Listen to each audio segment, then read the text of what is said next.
Ուրեմն իմ անունը Edgar-ը, բարև ձեզ, այսօր մենք խոսալու ենք Zen of Python-ից, այսինքն Python-ի coding style-երի մասին, թե ինչ guideline-ներ կան, որոնց պետք է հետևենք, որ Python-ով գրած կոդը մաքուրս լինի մաքսիմում։ Հիմա նախ սկսենք նրանից, թե ինչի համար է coding style-ը կարևոր։ Մարդիկ երբ որ կոդ են գրում նոր-նոր, առաջի անգամ տենց իրենց թվում է հալավ ինչ տարբերություն, սենց էլ գրեմ աշխատում է, նենց էլ գրեմ աշխատում է։ Բայց ինքը կարևոր է երկու բանի պատճառով, առաջի հերթին, երբ որ նորմալ style-ով ենք կոդը գրում, տես պոտենցիալ error-ները փոքրանում են, այսինքն չգիտեմ, քչանում է հավանականությունը, որ կօգտագործենք մի փոփոխական, որը define չենք կարա միջև այդ, ու տես վտանգավոր pattern-ներն են կոդի մեջ քչանում, ու բացի այդ իրան կարդալը, փոփոխելը հետագայում դառնում է ավելի հեշտ, տես вообще մեծ խոսք ունի Python-ի ստեղծողը, ասում է, որ կոդը շատ ավելի շատ կարդում են, քան գրում, այսինքն որ կոդը մի անգամ գրում ես, հետո մի քանի անգամ առնվազն իրան դու էլի կարդում ես, ինչ-որ բաներ ավելացնելու համար, ուրիշ կոդ գրողներ են կարդում, ու դրա համար պետք է իրան կարդալը հեշտ լինի մաքսիմում։ Ու դրա համար կան ինչ-որ տենց define-արված տենց guideline-ներ, որոնց պետք է հետևել, Python-ում տենց coding style-երը լավ flexible են։ Ասենք օրինակ, եթե Java-ում պետք է պարտադիր ֆայլի ամենավերևում import-ը անենք, Python-ում կարանք ամենտեղ import անենք, կամ չգիտեմ, ինչ-որ ֆունկցիա ենք ենթադրենք սարքում, այդ ֆունկցիան կարա ինչ տիպի փոփոխական ուզի վերադարձնի, ասենք մի դեպքում ticked, մի դեպքում list, մի դեպքում string,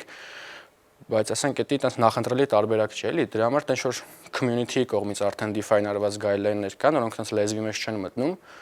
ու դրանց պետք է հետևել։ Տենց այդ guideline-ների հիմքում ընկած է Zen of Python կոչված, ինքը տենց 99 թվին է գրվել Python-ի հիմբանի, տենց developer-ներից մեկի Tim Peters-ի կողմից, ու տենց 19 հատ կետ էր պարունակում։ Այն ժամանակ ինքը Python-ի հիմնադիր այդ Van Rossumին ասաց դու էլ քո կողմից 20-րդ հավելացրա, բայց այս 22 տարիա չի հավելացրել։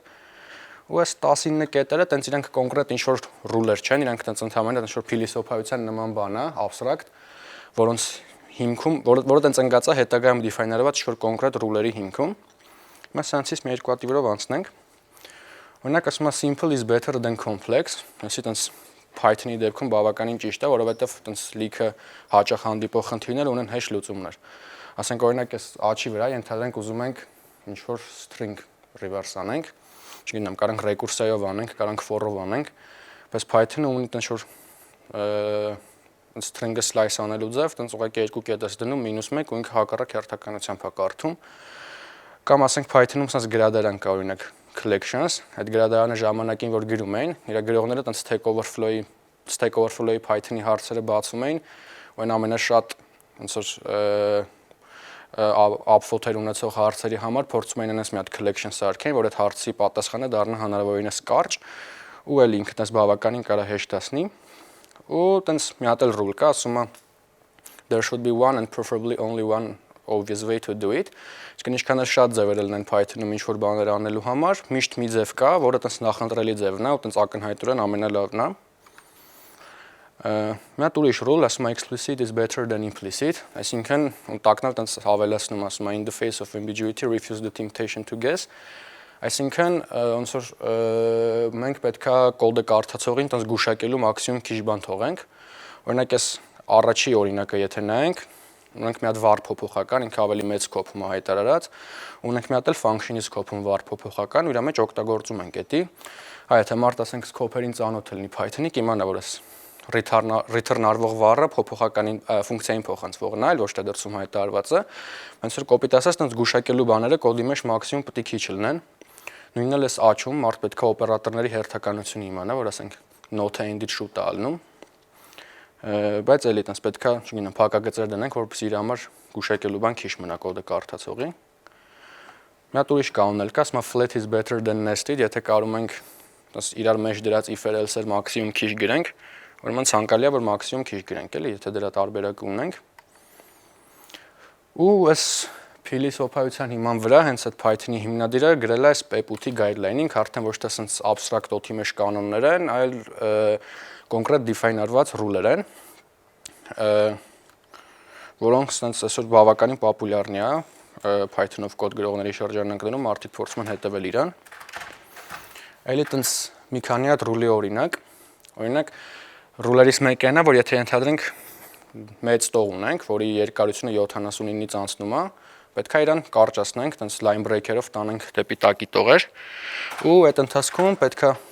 indentation-ը, այսինքն այս դեմի թաբերը consistent լինեն, ասենք օրինակ եթե չգիտեմ, այս sum function-ից հետո param 1-ը տանում ենք հաջորդ տող, ինքը պետք է մի indent-ով առաջ եկածած լինի, այլ ոչ թե չգիտեմ, երկու indent-ով, կամ այլ խոսքի բերենք դնենք փակագծի տակ իրան, որպեսզի էլի կարդացվող լինի, հակառակ դեպքում այս պեպը կզգուշացնի, որ այստեղ ինչ-որ style-ի խնդիր կա։ Հետո ասենք Python-ի կոդի մեջ էլի պեպը պարտադրում է, որ մենք անհրաժեշտ քանակի դատարկ տողեր թողենք, օրինակ class-ի definition-ից առաջ պարտադրում է 2 հատ դատարկ տող թողել, class-ի մեջ method-ի definition-ից առաջ բացի այդ առաջի ամենամեթոդը պարտադրում է, որ գոնե մի հատ դատարկ տող լինի։ Հետո naming convention-ներ կան, որոնց պետք է հետևել, ասենք օրինակ function-ի name-ը պետք է բառ սկսվի մեծատառով ամեն բառը, իսկ function-ի, class-ի name-ը ամեն բառը պետք է մեծատառով սկսվի, իսկ ֆունկցիայի անունի մեջ բառերը պետք է փոքրատառ լինեն underscore-ով բաժանված, էլի հեշտ կարդացվելու համար այն կարվում։ Այստեղ մի հատ ուրիշ կանոնի օրինակ է, օրինակ ասում է, եթե line breaker ենք անում, իրենց ցանկալի է բինար օպերատորներից առաջ դնենք, ոչ թե հետո, որ սենց իրար տակ շարվեն բինար օպերատորները ու հեշտ կարդացվող լինի։ Հա, ու սենց կանոններ շատ կան, բայց ոչ մի ծրագրավորող էլ այնքան լավ ծրագրավորող չի, որ անկախ իրանից այդ կանոններին միշտ հետևի ու այդ սաղ հիշի, դրա համար կարևոր է թե ինչ setup-ում ենք կոդ գրում։ Մասնավորապես ասենք եթե ճիշտ ID ընտրենք, օրինակ PyCharm-ի դեպքում երբ որ install ենք անում, միանգամից գալիս է իր մեջ ավտոմատ, ու այդ guideline-ներին չհետևենք, ինքը մեզ կզգուշացնի դրա մասին։ Ուրիշ բան, օրինակ ID-ներում ու text editor-ներում, ասենք VS Code-ում, ինքը չնայած այդպես միանգամից չի գալիս, բայց extension-ներով հնարավոր է միացնել միշտ էլ։ Ու հենց այս օրինակի մեջ եթե տենանք, ասենք այդ նույն consistent indentation-ի կանոնը խախտել եմ, ու ասենք դրա արդյունքում տակը իր դեղին գծեր է գծել, կամ ասենք inline comment գրելուց առաջ space չեմ թողել, դրա համար ինքը տակը ընդգծել է, որ չգիտեմ, դա style-ին խախտում է։ Ու ոնց է այս ամեն ինչը աշխատում, ID-ին տակից աշխատացնում է linter կոչվածը։ Lint-ը անգլերեն բառ է, տենց նշանակում են շորի վրա նստող փոշին։ Մեզ linter-ը իմաստն է, որ ինքը կոդի վրա նստող փոշին կոպիտ ասած գտնի ու մեզ դրա մասին ասի։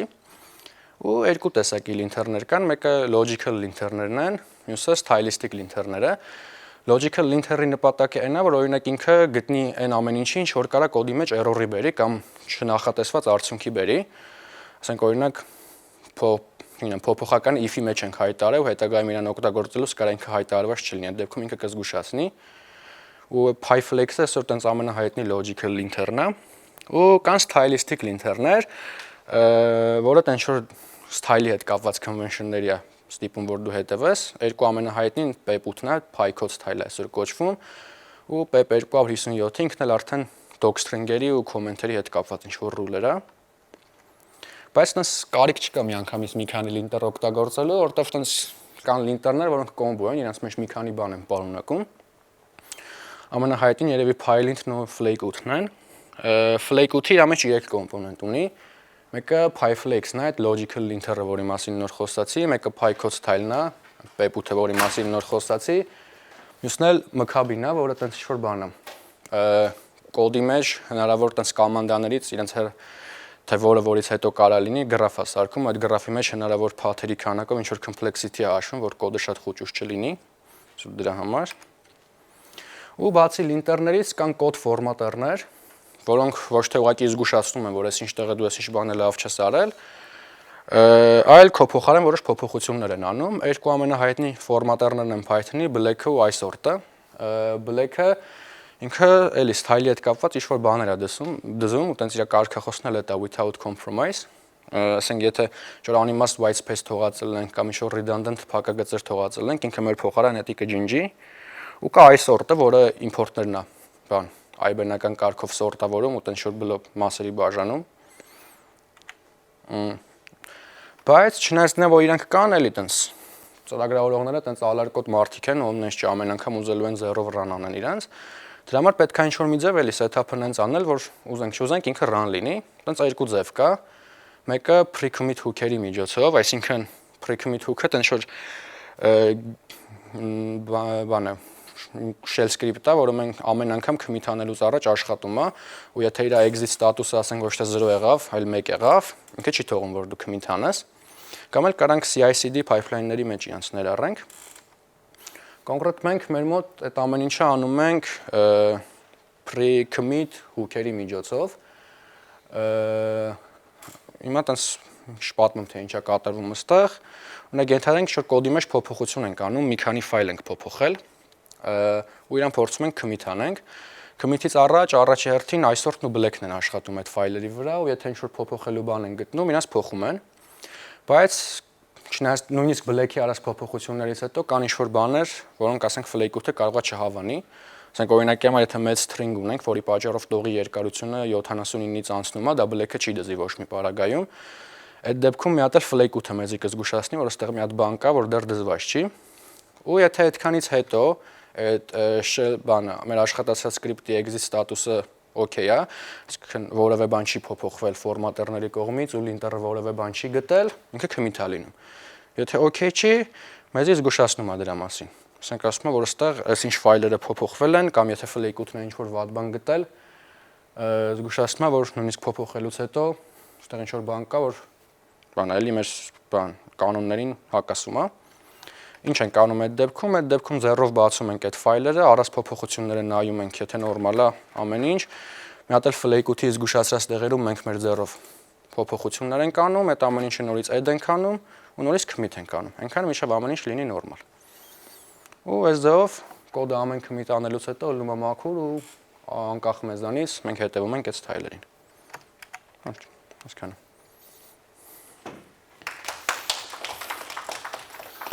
Ինչ որ հարցեր կան, կանք քննարկենք։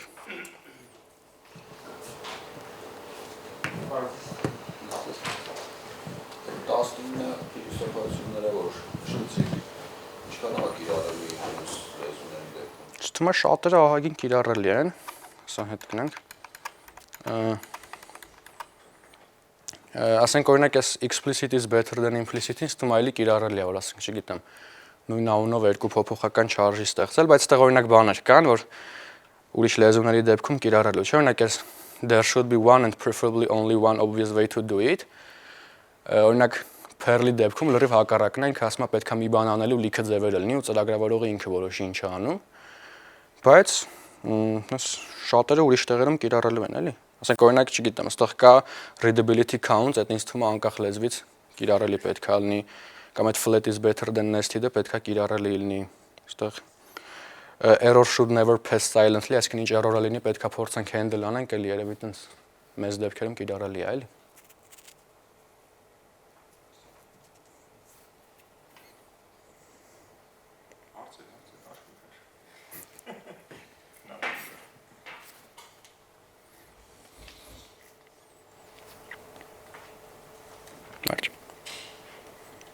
Դուք օգտագործում եք Python-ը ինչ բաների համար, այն scientific բանաձևի մոտ թե Ինչ է, մենք ունենք AI builder, որը շոն մի հատ pipeline-ը, որի օգնությամբ մենք վերցնում ենք որևէ մի հատ website ու փորձում ենք այդ website-ը վերածենք WordPress-ի ինչ-որ template-ի ու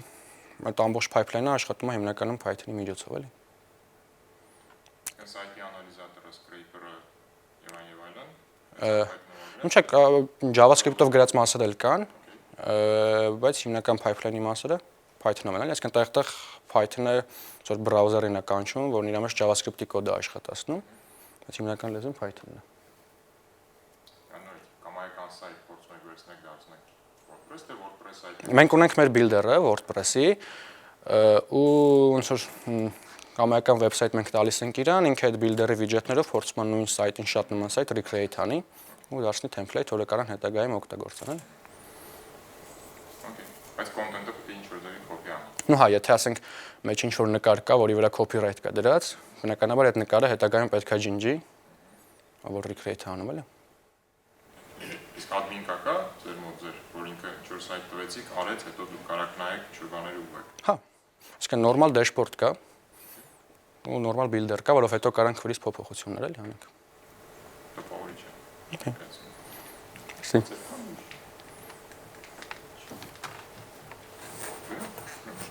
ինչ որ շուտ վերջացրեցիք, էլի բան պատմեք։ Դուք դեռ 15 րոպե ունեք։ Պատմեք, էլ ինչ կա Python-ից։ Առանց հարց տալու։ Գիտեմ, ինչ կարելի է պատմել։ Իմս հարցերը յակին կալում, ես չեղավ։ Դրանք օրինակ փորձենք այս 19 ռուլերը կարդանք ու չգիտեմ։ Ինչև ոչ բոլորն էի կարդա։ Հա, դե մինչև այդ ինչ-որ օրինակներ ենք կոնկրետ բերել ու փորձենք պատկերացնենք, չգիտեմ, սաղոյի փորձենք պատկերացնենք ինչ օրինակ կարելի է բերել իր վրա։ Օրինակ այս beautiful is better than ugly-ին, տենց որ նայեցի մի քանի տեղ օրինակ է բերում, որ Python-ում օրինակ ոչ թե որ ձևավոր փակագծեր է օգտագործում, այլ indentation է անում։ Դա հենց այդ ռուլին հետևելու համար է։ Չգիտեմ, մարդիկ ինչքանով համաձայն կլինեն դրա հետ կամ համաձայն չեն լինի։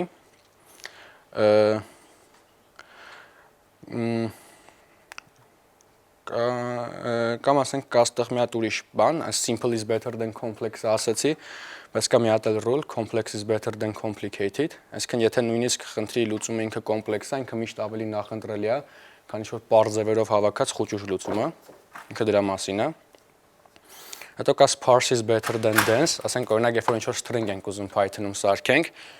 ընդհանրենք ինքը շատ մեծ string է, նախընտրելի է որ իրան տենց մաս-մաս սարքենք, չգիտեմ, ասենք օրինակ համար ուզում ենք ֆորմատ անենք իրան, իր մեջ ինչ-որ բան դնենք, նախընտրելի է իրան ինչ-որ մասերից սարքել, ինչ-որ ձև կպցնել իրար, այլ ոչ թե ասենց մի հատ մեծ string սարքել, իր մեջ այդ սա խսկել, որտեվ դժվար կարդացվող է։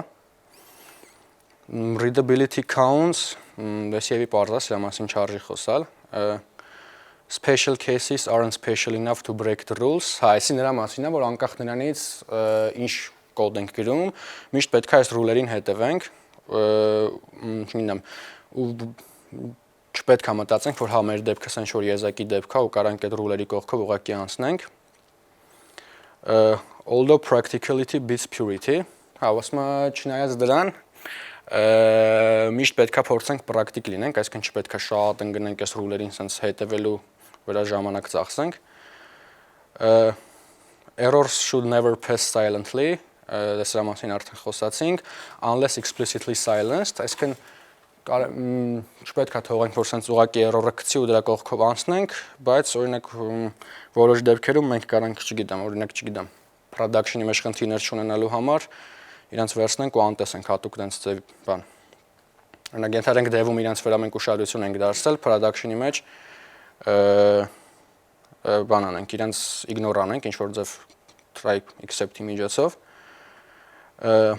In the face of ambiguity refuse the temptation to guess, սրա մասին արդեն ասեցի, դրա տակինի մասին խոսացինք։ Although that may not be obvious at first unless you are Dutch, ասի մի քիչ ճիշտ ասած չեմ հասկանում, չգիտեմ, հոլանդացիների մասին ով է տեղեկ, կարող է մի քիչ օգնի թե ինչի նկատի ունի։ Now is better than never, այսի նրա մասին է, որ պետք է կոդիդ մեջ շուտ չավարտվող լուփեր չթողես ոչ մի պարագայում, պետք է այդ դեպքերի մասին միշտ մտածես։ Although never is often better than right now, այսի նրա մասին է, որ դա չպետք է անես նրա հաշվին, որ կոդը սխալ արդյունք տա։ If the implementation is hard to explain, it's a bad idea. Ու տենց բան է։ Այս Python-ի ստեղծողներից մեկն էր, տենց ասել էր, ինչ որ եթե ինչ-որ ֆունկցիա ես գրում, տես պետք է կարողանաս 5 քայլով բացատրես թե ինչ ես անում։ If the implementation is easy to explain, it may be a good idea. Այսինքն եթե դու հեշտ կարող ես բացատրես ոնց ես implement արել, ուրեմն ինքը լավ բան է, լավ implementation է։ Ու namespaces, ասում are one honking great idea, let's do more of those. Այսինքն, երբ որ կարողանում ես քո կոդը բաժանել առանձին namespace-երի, առանձին մոդուլների, ինքը միշտ ավելի լավ է ու միշտ տենց, չգիտեմ, հնարավոր տենց implicit բաներից օգնում է որ խուսափենք, էլի։ Չգիտեմ, ասենց հետ կապված շուտ հարցեր կա, թե չէ։